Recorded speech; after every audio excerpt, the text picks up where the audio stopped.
And then when you add all these, what should it give you?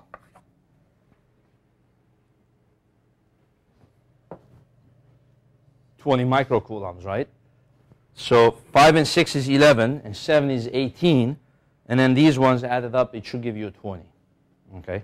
So it's very, very logical. Just you got to follow step by step. Combine all the capacitors, build it up, then go back to your other original circuit.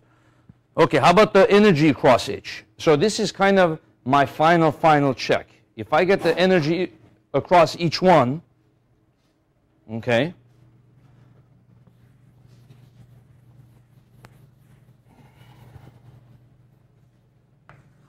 so the energy across the 3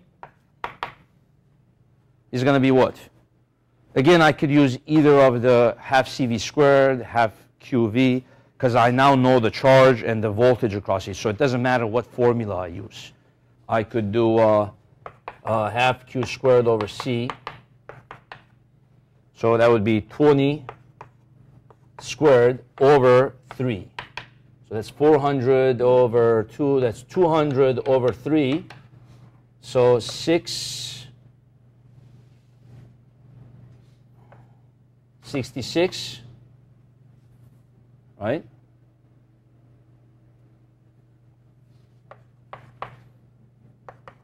That's microjoules.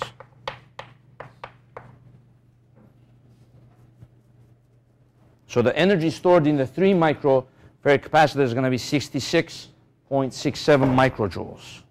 The energy stored in the 4 is going to be half. This one, let me use this one, half CV squared. Half times 4 times the voltage is 1.33 squared. Okay, you do it, tell me what you get there. And half of the U of the 5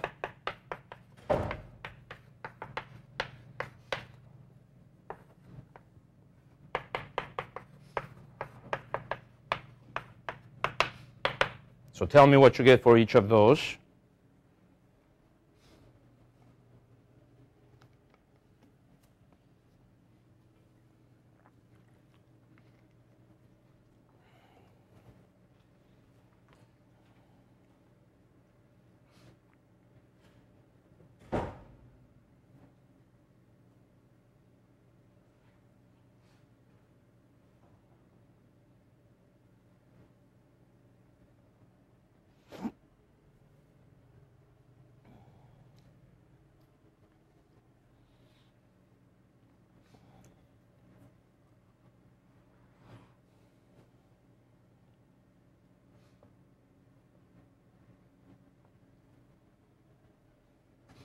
Okay, what's this one?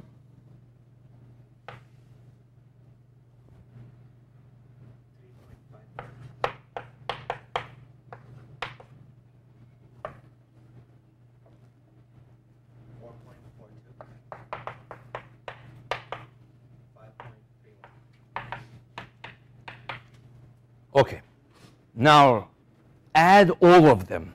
Just simply add them. They add this to this, add this to this, add this to this. Tell me what you get for the total.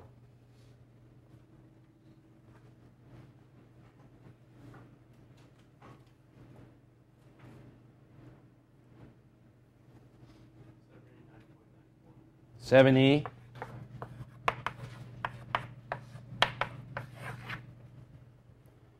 Okay, so it's 79.94. Is that what you said? That's what you said? Okay. Now, what's the total energy flowing through the battery? Okay. For the battery, I can only use one form of the equation. I can't use half CV squared because the battery is not a capacitor. I can only use the one that doesn't have the C. So I could use half QV.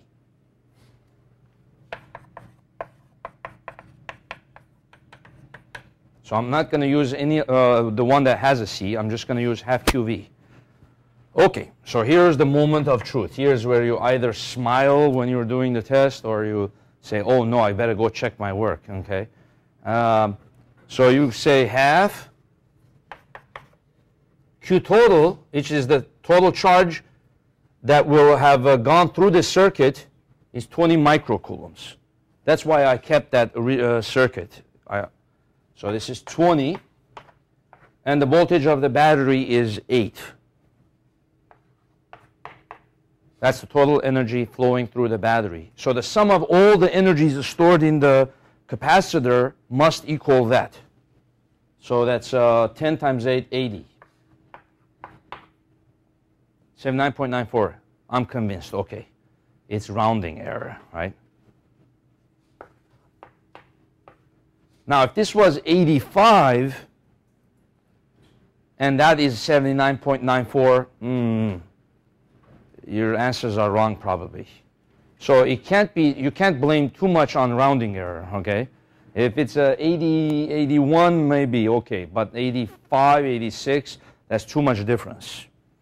So this is, it's enough for me to be convinced we did it right, you see? So energies just simply add up, whether they are parallel or series. Okay, now let's